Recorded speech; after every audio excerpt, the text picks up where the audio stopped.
Assalamualaikum warahmatullahi wabarakatuh.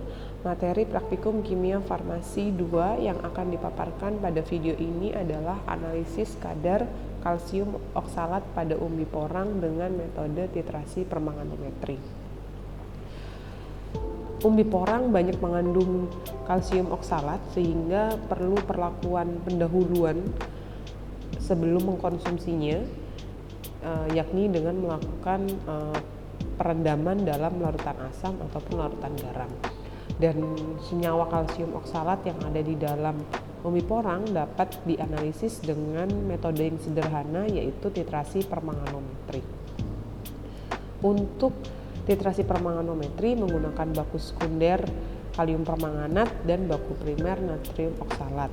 Untuk cara pembuatan larutan baku primer dan cara pembakuan larutan baku sekunder kalium permanganat bisa dilihat di video sebelumnya yang sudah diberikan sebelumnya, yaitu analisis kadar FeSO4 pada tablet dengan metode titrasi permanganometri. Jadi metode untuk pembakuannya sama dengan video materi yang sebelumnya telah diberikan.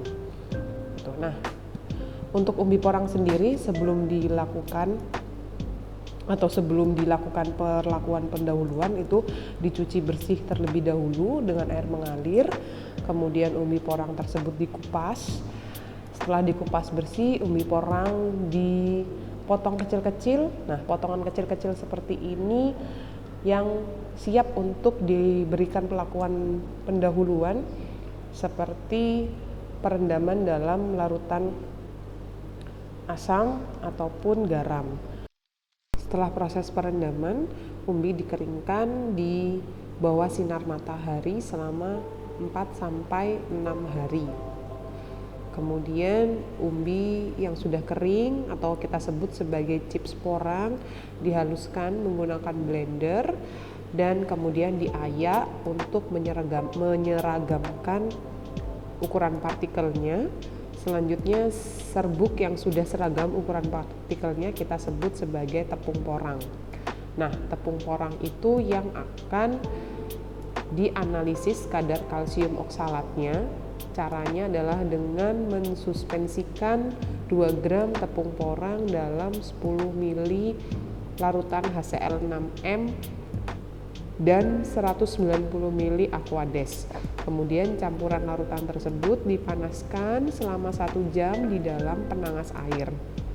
Pemanasan selama 1 jam itu dihitung setelah larutan dalam gelas beker tersebut mendidih.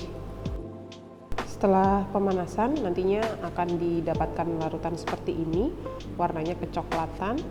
Kemudian larutan ini disaring untuk memisahkan larutan dengan tepung porangnya, dan larutan ini diencerkan itu sebanyak 2 kali pengenceran.